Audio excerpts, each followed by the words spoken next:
news. Stop the music. It's time for news. Sean's like, well, he didn't freeze. I can see stuff moving around in the background. What's going on? Do you have a stroke? No. He's breathing. Yeah.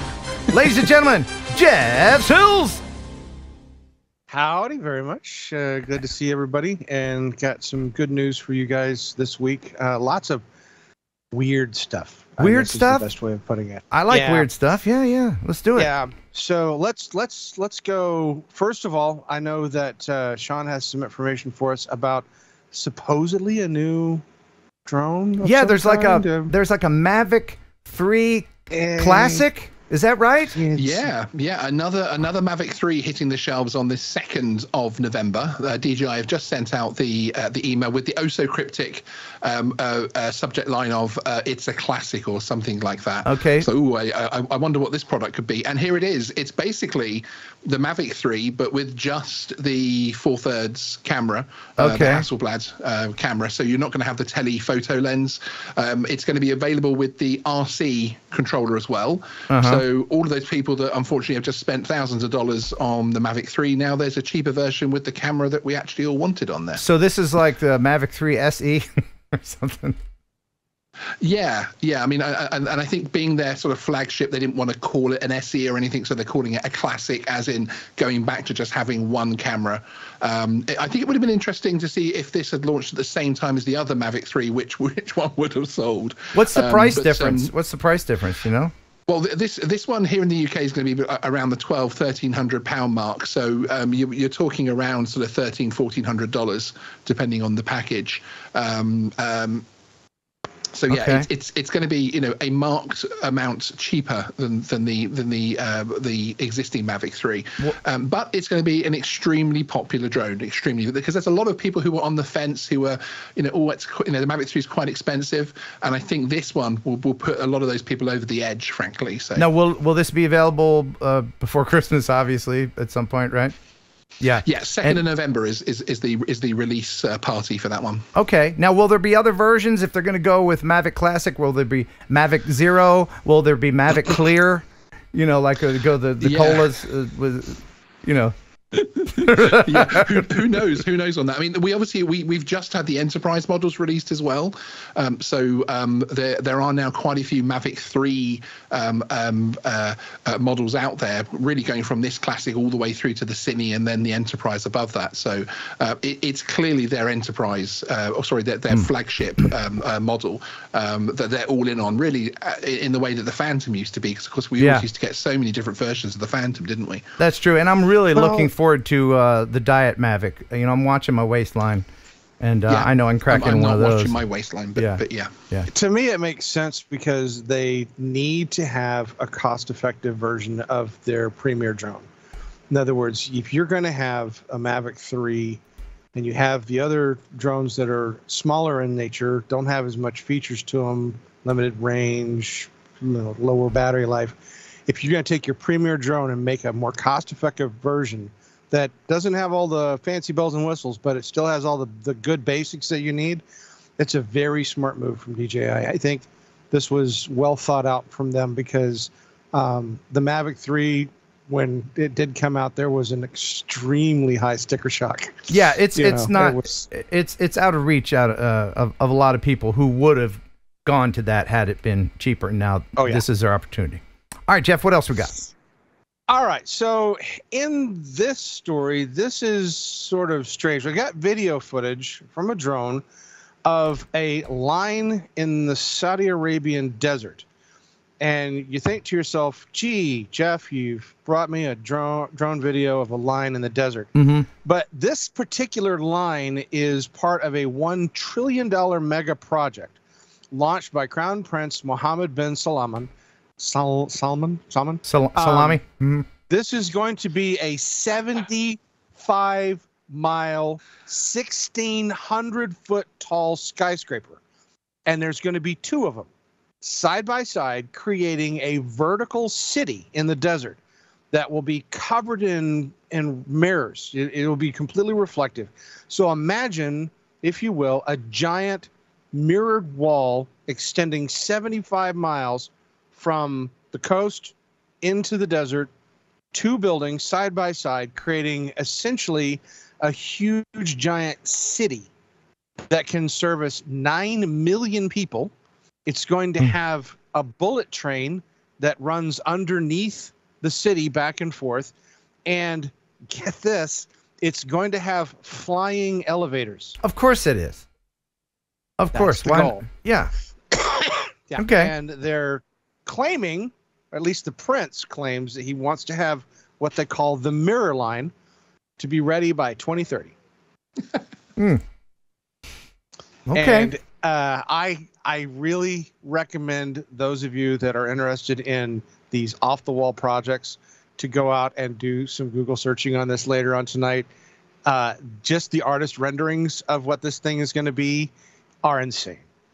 So, but this is Saudi Arabia. They built bizarre stuff, etc. Yeah. So that footage there shows the trench that they've dug for one of those two buildings. All right. So next in the news, we have a unique and interesting way of using drones. And I always search for these to try to find something unique for you guys. This is a University of Washington, their urban design and planning program. This is one of the after-school drone clubs. Came up with the idea of using a drone to simulate how high a tsunami would be coming to the shore. So they flew the drone at the highest point an estimated tsunami could get to show you how high it would be and how far inland it would go. This was stunning, to say the least, and it really gives you a new respect for the size and the power of some of these tsunami waves. Yeah, man. So I thought that was a very, very interesting and fantastic use of a drone to visualize something that you would only normally see in CGI or drawings. Yeah. I wonder if the science completely stacks up there, or whether this university said, "Hey, we need to find a reason to have a drone." Yeah, right. Yeah, right. Drones sound like great fun. What can we do? Because I'm not sure the science stacks up as far as flying at the level of where the water would be. But that's like the scientists that want to recreate stuff that they would see on Mars and say, well, we need to do it at the foot of a volcano, and there's lots of volcanoes in Hawaii. Can we go? Can we get a grant for that? Yeah. So maybe, I don't know. Yeah, maybe it's something like that. Just to let you know that I think that all future news shows should be done from Hawaii.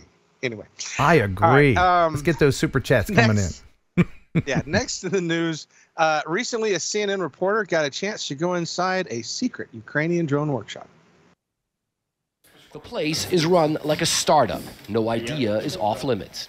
The soldiers work round the clock, repairing, modifying, and arming consumer drones, led by a young whiz known as the Serpent. It's way better to know in advance that an assault is coming, literally every meter. We are watching every centimeter here. It helps us to save lives during both the assault and a withdrawal. Ukraine's army says the Russians have around 5 times more troops here than Kiev does. The brigade filmed this video they say shows Russians simply charging towards Ukrainian positions out in the open, disregarding the lives of Moscow's own soldiers. There are a lot of them, and they have a lot of weapons. We have creativity. In our platoon, I do bombs. And they have their weapons expert, a 19-year-old who goes by the call sign Varnak and turns grenades into aerial bombs in his makeshift bomb factory. We re-roll them. It's a slang for drone dropping. He removes any excess weight and attaches a pressure fuse. It's finished. No, we need a tail. We'll take this kind of tail. And some tape around. Then you take this on a drone, take this, and just drop it. Don't pull that pin out in here, buddy. Don't pull the safety pin out yet, buddy. Could you imagine, Ken, if we wanted to do a video showing how to make bombs for drones, and we put it on YouTube, how quickly our channels would get deleted? And here it is on CNN. The guy's actually like, I wonder if someone there was thinking, okay, is this guy actually building a bomb in front of us? Right. Well, does anybody else have a problem with the fact that he took the grenade and tapped it with a hammer while we were watching? Did that sink into anybody? Right. Well, that was before he put the pressure fuse in the 3D printed fin on. That's cool. They're good for them. It doesn't. Amazing stuff. Yeah. All right. So next we have what is tastefully called Base Balloween. This is a drone show that was provided by a Norfolk-based entertainment company known for putting on fireworks shows. And they decided to switch over to use drones. So they have 160 drones, and using the technology and software available, they made their own light show. We are using 160 drones. With the technology and with the software available today, you can make these things do anything with lights in the sky as far as objects and motion and such. It's really kind of cool.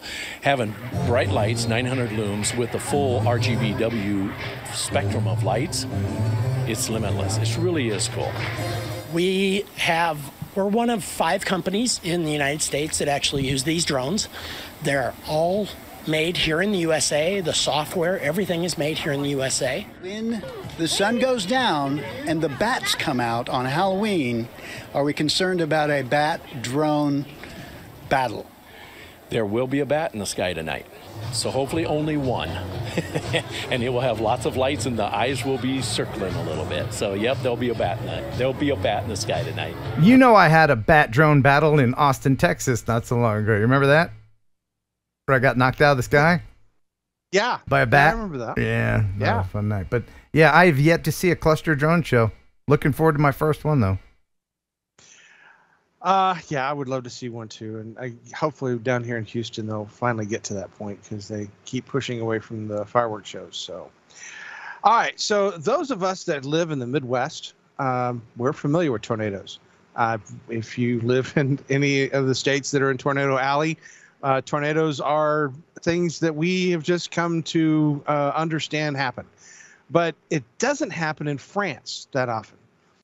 This is drone footage from a tornado, a very rare tornado in France. And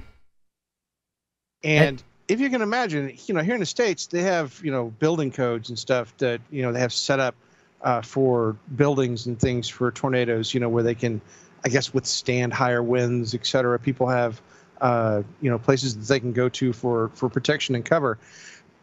I don't think they have that in France. So, was anybody injured or killed or anything? I don't have any information about any of the injuries or death. I would imagine that because of the fact that this hit a French village, which is Bihucourt, so Bicourt, that. Let's just say that there weren't any, no injuries that or deaths that we know of. And by the way, you can tell it was a French tornado because it was smoking. Oh, man. Sean, your thoughts on that? I knew he would appreciate it. I knew you'd appreciate that. Sorry, French people. But, come on. Anyway, back to you. Wow. Yeah. Okay. Yeah. So Everdrone has been honored as a top innovator because they have perfected a drone delivery system for defibrillators. Yeah, hello. Yes, it's my wife. She I think she's having a heart attack. She collapsed on the floor. I understand. Is she breathing? Can you see any movement of her chest? No, I don't think so.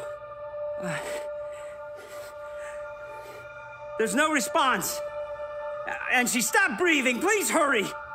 Okay, stay on the line. Several units are on their way. Do you know how to perform CPR? Yes. Thousands of calls like this are received by emergency services all over the world every day, followed by the dispatch of an ambulance. But when every second counts, having quick access to an AED, an automated external defibrillator, can be what makes the difference between life and death. And this is where Everdrone's system comes into play. Everdrone Mission Control monitors the flight operation in real time. The drone transmits live images as well as the exact location of the drop zone to the emergency services, facilitating the reception of the AED for the people on the ground. Approximately 70% of these occur in people's homes or other locations without AEDs.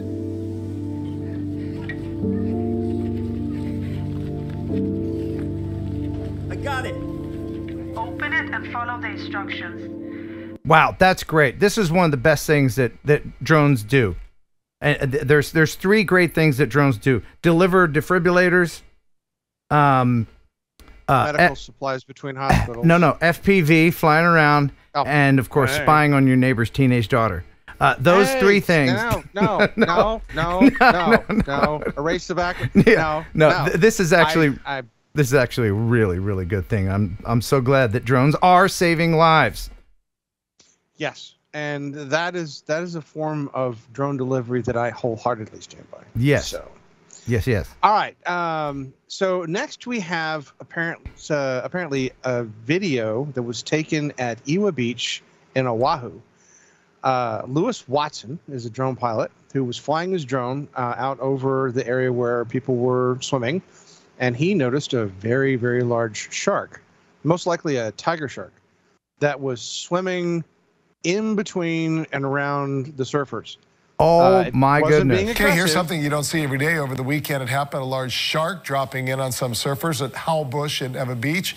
Check it out. Pretty cool video. Maybe if you're not on the board, but Lewis Watson, who took the video, says he was shooting drone video of his daughter and some friends out in the water when he noticed another friend pointing out to sea. Well, using his drone, well, that's what he captured. A pretty large shark right out there hanging out in the break with the surfers. Watson says he hovered his drone over the shark until it went back out into the deeper waters. He says it wasn't aggressive, but it is a reminder that we're all just guests in their home, and we're never quite alone, are we, in the water? Wow. Are tiger sharks shark. Aggressive? Do they like human flesh? Not that I'm aware of. At least, I mean, it's a shark. So obviously, if there was a reason for it to suddenly want to feed, it would feed. It's an animal, so. XJet says, need one of those Ukrainian grenades. No, man. No.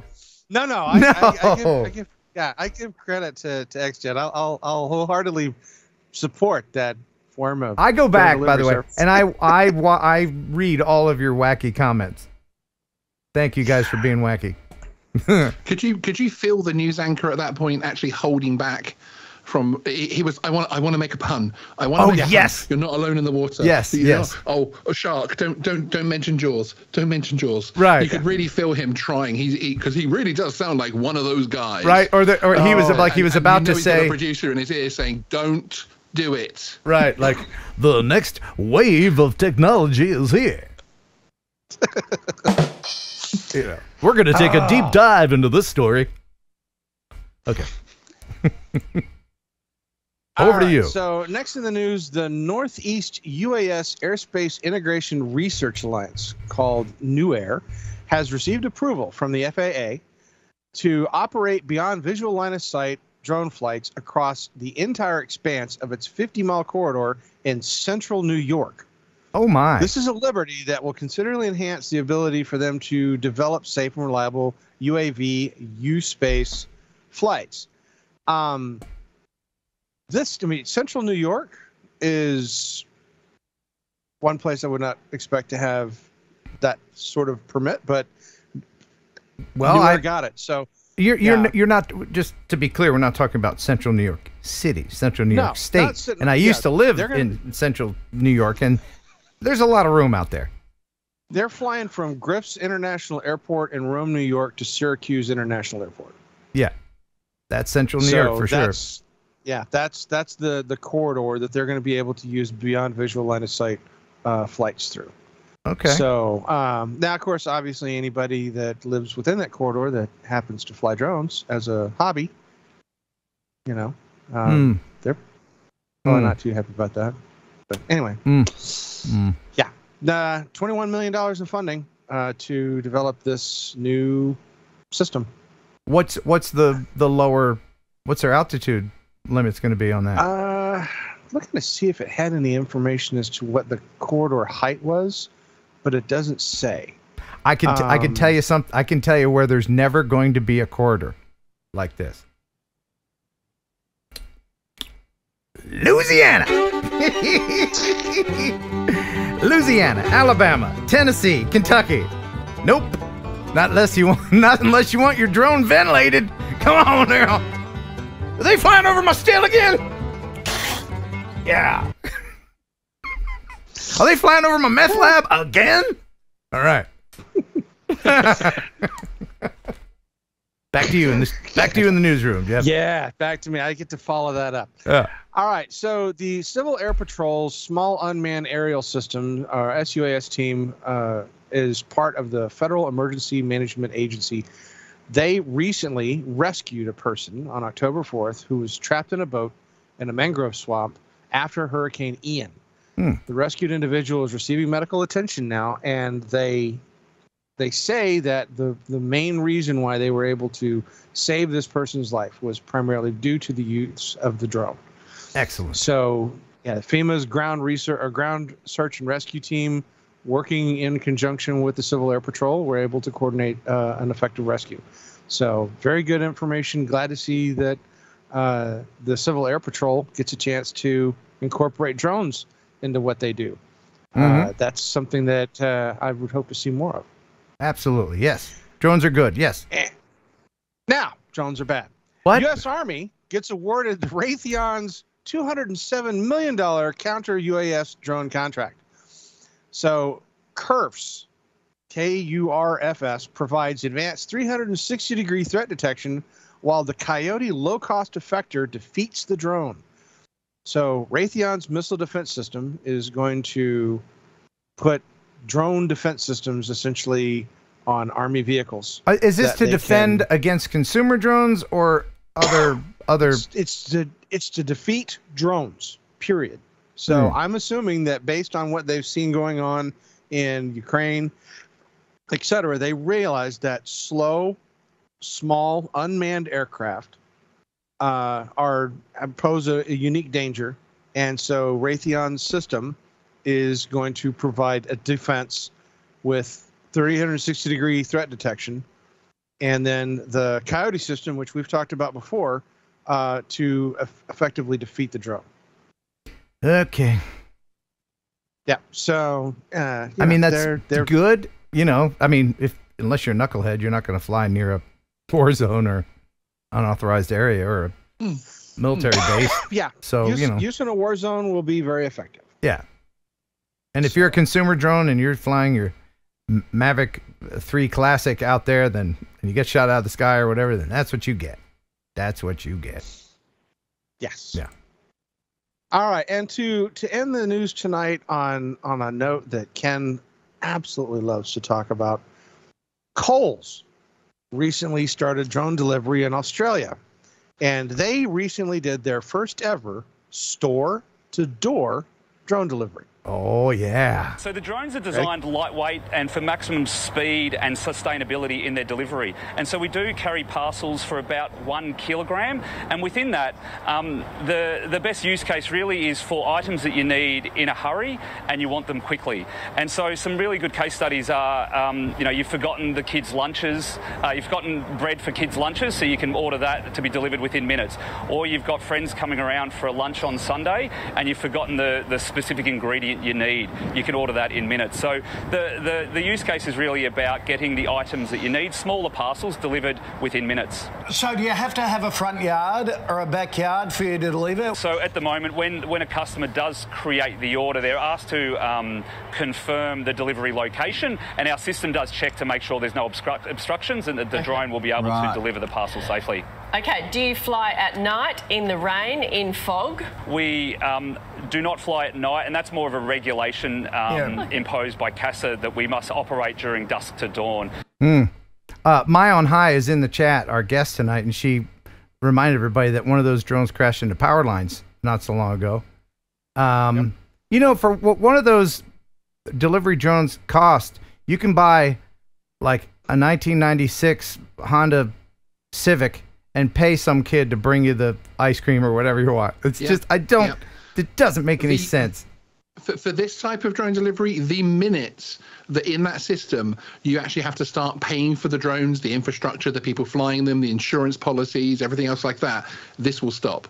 That type of, and I understand this is just for research purposes, this is just for pioneering, but this is, that's all this is. If Kohl's or anybody else had to pay for all of that, because Wing do this for free for those retail outlets. Yeah. So they get lots of data, they get lots of research. If they had to pay for all of that infrastructure, it just wouldn't happen. It is not scalable. No, it isn't, and it's really just stores peacocking at this point. They're like, look at me, we're cool too. You know, it's all marketing. And if you forgot the kids' bread for their lunch, we'll send you a $100,000 drone that'll land on some power lines and toast the bread for you. Yeah, send the kids out in the yard to stand under that potential lawsuit. Yeah, and the only companies that will ever push this, as you mentioned, are going to be companies with an insane amount of silly money that they can just throw around, such as Amazon and other companies of that nature that can just toss money at this until either it fails or it works. Yeah. Speaking of silly money, and I don't know, did Ken say it was okay to show you your gift? Did he? Ken? Ken Torbeck, who loves the show. He made me the buttons and all kinds of things that I have up here on the shelf. Super nice guy, and he's very handy.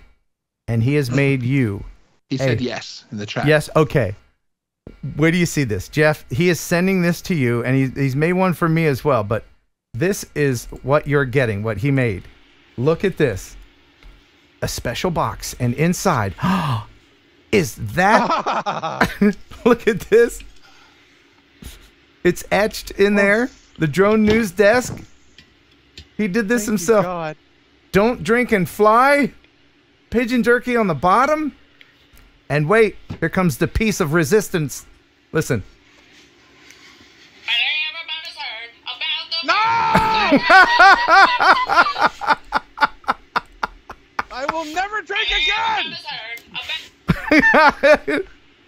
That is fantastic. Yes, thank you, Ken. Your thoughts, Jeff? That is such a cruel and evil thing to do.